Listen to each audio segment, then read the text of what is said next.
നിങ്ങൾ മനസ്സിലാക്കണം എത്ര അഹങ്കാരികളായി അവർ മാറുന്നു എന്നുള്ളത്. 5 ലക്ഷം രൂപയാണ് ചോദിച്ചത്. എത്ര അഹങ്കാരം, പണത്തോടുള്ള ആർത്തി ഇവർക്ക് തീരുന്നില്ല എന്നുള്ളതാണ് ഏറ്റവും പ്രധാനപ്പെട്ട പ്രശ്നം. ഞാൻ പറഞ്ഞു വേണ്ടെന്ന് പറഞ്ഞു. വേറെ ബഹുമാനപ്പെട്ട മന്ത്രി ശിവൻകുട്ടി സാർ, നിങ്ങളൊന്ന് മനസ്സിലാക്കാം. ഏതോ ഒരു ആക്ട്രസ് ക്യാഷ് ചോദിച്ചു കുട്ടികളെ പരിശീലിപ്പിക്കാൻ വേണ്ടി എന്ന് നിങ്ങൾ ഇന്ന് വാർത്താ സമ്മേളനത്തിൽ പറഞ്ഞു അല്ലേ? അവർ ക്യാഷ് ചോദിച്ചതിൽ എന്താ തെറ്റ്? അവർക്ക് ചോദിക്കാനുള്ള റേറ്റ് ഇല്ലേ? സർക്കാർ ആയതുകൊണ്ട് എന്താ ഫ്രീ തരണോ? സർക്കാരിന് നമുക്ക് എന്താ ഫ്രീ തരുന്നുണ്ടോ എന്തെങ്കിലും? നമ്മളിവിടെ നികുതി കൊടുക്കുന്നുണ്ട്, നമ്മളിവിടെ എന്തെങ്കിലും സാധനം അതിന് ടാക്സ് കൊടുക്കുന്നുണ്ട്, ഇൻകം ടാക്സ് കൊടുക്കുന്നുണ്ട്, എല്ലാ ടാക്സും കൊടുക്കുന്നുണ്ട്. പിന്നെ എന്തിനാണ് ഫ്രീ ചെയ്യേണ്ട ആവശ്യം? അത് അവരുടെ പ്രൊഫഷനാണ്. അപ്പൊ അവരുടെ പ്രൊഫഷൻ ആകുമ്പോൾ അവർ അതിനുള്ള സാലറി വാങ്ങും. നിങ്ങൾക്ക് അവർ 5 ലക്ഷം അവർ ചോദിച്ചത് ഇഷ്ടപ്പെട്ടില്ലേ, അവരെ മാറ്റുക, വേറെ ആരുടെങ്കിലും ചോദിക്കാം.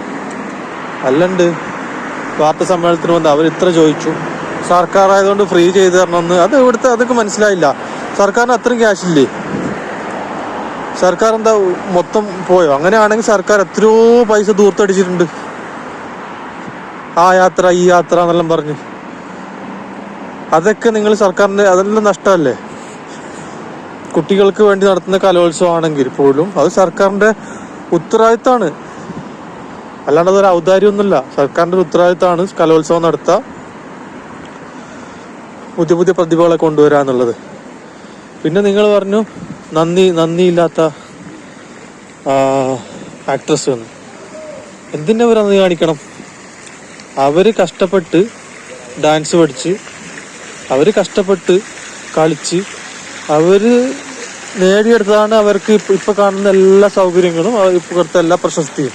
അല്ലാതെ ആരും ഫ്രീ കൊടുത്തൊന്നുമല്ല. അവര് ഇതേപോലെ തന്നെ കലോത്സവത്തില് ഡാൻസ് ചെയ്യുമ്പോഴും അവര് ആരെയൊക്കെ അപ്പോയിന്റ് ചെയ്തിട്ട് ഏതൊക്കെ ടീച്ചേഴ്സിന്റെ കൂടെ ക്യാഷ് കൊടുത്ത് പഠിച്ച് വളർന്നു വന്നവർ തന്നെയാണ് അല്ലേ? അപ്പൊ അവരെ സേവനം നിങ്ങൾക്ക് ആവശ്യമാണെങ്കിൽ അവർ പറഞ്ഞ പൈസ നിങ്ങൾ കൊടുക്കേണ്ടി വരും. അല്ലെങ്കിൽ പിന്നെ അവരെ വിളിക്കാണ്ടിരിക്കുക. എന്റെ അഭിപ്രായത്തിൽ ആ ആക്ട്രസ്, ആ നടി ചോദിച്ചതിൽ ഒരു തെറ്റുമില്ല. സർക്കാർ ആയതുകൊണ്ട് ഫ്രീ ചെയ്യേണ്ട അവരെ ആവശ്യമില്ല. നമ്മൾ ചെയ്യുന്ന ജോലിക്ക് കാശ് വാങ്ങാം. സർക്കാർ നമ്മളോട് കൃത്യമായിട്ട് കാശ് വാങ്ങുന്നുണ്ടല്ലോ. പെട്രോളിന്റെ ടാക്സ് ആണെങ്കിലും അല്ലെങ്കിൽ വേറെ എന്തെങ്കിലും നികുതി ആണെങ്കിലും എല്ലാം അവർ കൃത്യമായിട്ട് വാങ്ങുന്നുണ്ടല്ലോ. അപ്പൊ അവരെ ഉത്തരവാദിത്തമാണ് കുട്ടികളെ കലോത്സവത്തിന് പരിശീലിപ്പിച്ച് കൊണ്ടുപോകുന്നത്. അവരുടെ ഉത്തരവാദിത്തമാണ്.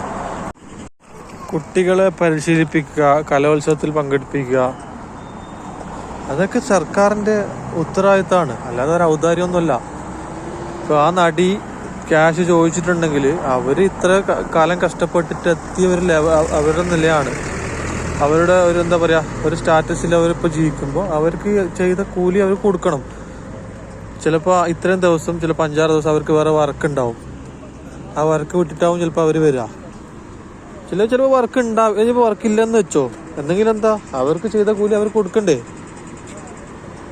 സർക്കാർ ആയതുകൊണ്ട് എന്താ ഫ്രീ കൊടുക്കണമെന്നുണ്ടോ? ഇതൊക്കെ ഭയങ്കര മോശമാണ്.